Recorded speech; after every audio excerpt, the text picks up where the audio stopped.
Hello everyone, welcome to my channel. So আজি মই মাছৰুমৰ আচাৰ বনাম বুলি ভাবি মাছৰুম নিবলৈ আহিছো. Oh my god, মাছৰুমৰ খেতি মই আজি ফাৰ্ষ্ট দেখিছো. আপোনালোকে জানেনে মাছৰুমৰ আচাৰ তো খাই বহুতে বেছি ভাল লাগে। সেইবাবে এই ৰেচিপিটো মই বনাবলৈ লৈছো। আহকচোন ভিডিঅ'টো আৰম্ভ কৰো। আৰু ভিডিঅ'টো আৰম্ভ কৰাৰ আগতে আপোনালোকে ভিডিঅ'টো ফাৰ্ষ্ট টু লাষ্ট লৈকে চাব। আৰু ভাল লাগিলে লাইক শেয়াৰ কমেণ্ট আৰু লগতে সাবস্ক্ৰাইব কৰিব নাপাহৰিব। আহকচোন ভিডিঅ'টো আৰম্ভ কৰোঁ। চ' এতিয়া আমি মাছৰুমটো ছিঙি আছোঁ। তো এইটো মাছৰুম হয়, মানে এইটো সৰু সৰুকৈ কাটিলে মানে অকণমান ভাল হ'ব। এইটো ধুই আছোঁ আৰু ধোৱাৰ পাছত সৰু সৰুকৈ কাটিব লাগিব। মাছৰুমবোৰ সৰু সৰুকৈ কাটি আছোঁ আৰু মাছৰুমবোৰ মানে সৰু সৰুকৈ কাটিলে খায়ো ভাল লাগিব আৰু এনেও ভালো লাগিব।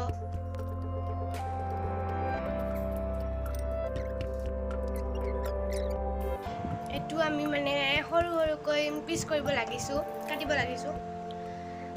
এইবাৰ আমি মাছৰুমটো গৰম পানীত বইল কৰিম।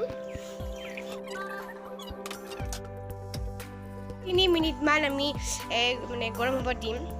পানীটো এইবাৰ গৰম হ'ল, এইবাৰ আমি মাছৰুমটো দি দিম। মাছৰুমটো গৰম পানীত দিয়া হ'ল, এতিয়া অলপমান বইল হ'ব দিম।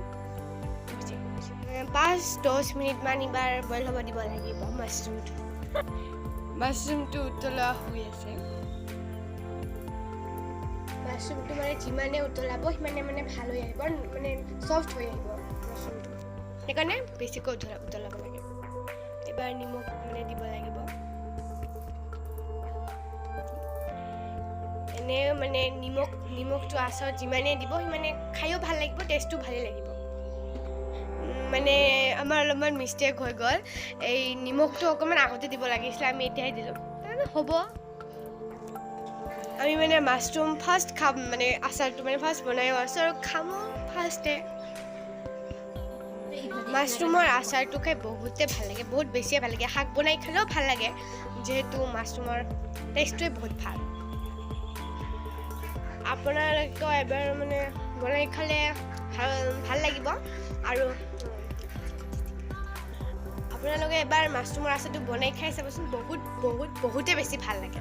তো আমাৰ মাছৰুমটো সিজোৱা হ'ল, তো আমি গেছটো অফ কৰি দিলোঁ। কাৰণ বেছি চালঙি বা এনেকৈ খাৰিকা হ'লেও হ'ব। পানীখিনি মাছৰুমৰ পৰা আঁতৰাব লাগিব। পানীখিনি আঁতৰাব লাগিব এতিয়া হাতেৰে বা এনেকৈ কৰিলেও হ'ব। এনেকৈ বগা কাপোৰ ইউজ কৰিলে হ'ব। বগা নহ'লেও আমি এনেকুৱা গামোচা দি আঁতৰাব লাগিছোঁ। আপোনালোকে মাৰ্কিন কাপোৰ বা এনেকুৱা চুটি কাপোৰ ইউজ কৰিলে হ'ব।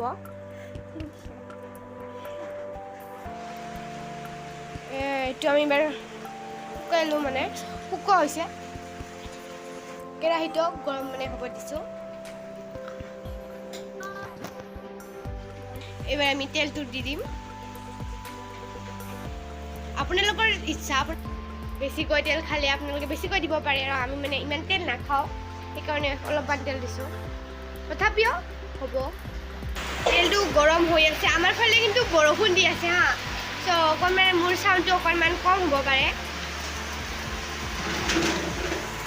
আমি গেছটো মানে অলপমান ল' দিছোঁ, কাৰণ তেলটো ইমান এটা গৰম হ'লে মানে বেছি হ'ব ন, মানে সেইকাৰণে মানে আমি অলপমান কম কৰি দিছোঁ, ল' কৰি দিছোঁ আমি গেছটো।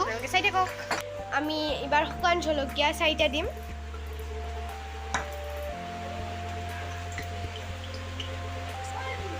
এইবাৰ আমি তেজপাতটো দি দিম আৰু নহৰু আৰু আদা আমি দি দিম কেৰাহীত।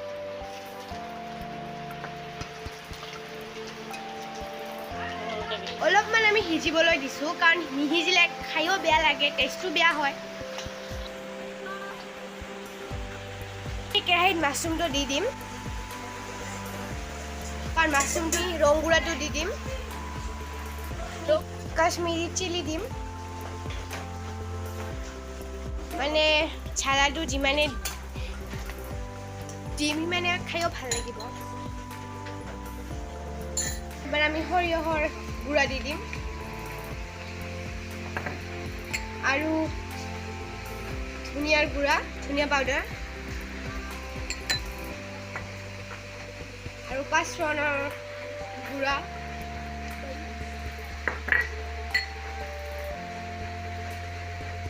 জিৰা পাউডাৰ নিমখ ক'লা নিমখ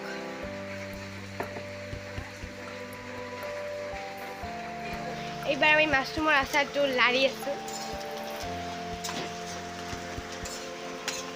লাষ্ট হৈ গ'ল আমাৰ এইটো এবাৰ আমি অলপমান মিক্স কৰিব লাগিব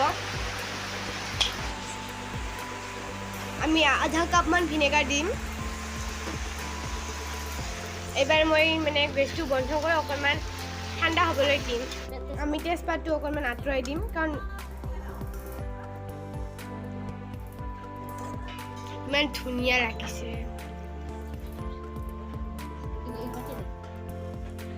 দেখিবলৈ বহুত ধুনীয়া হৈছে খাবও বহুত টেষ্টি হৈছে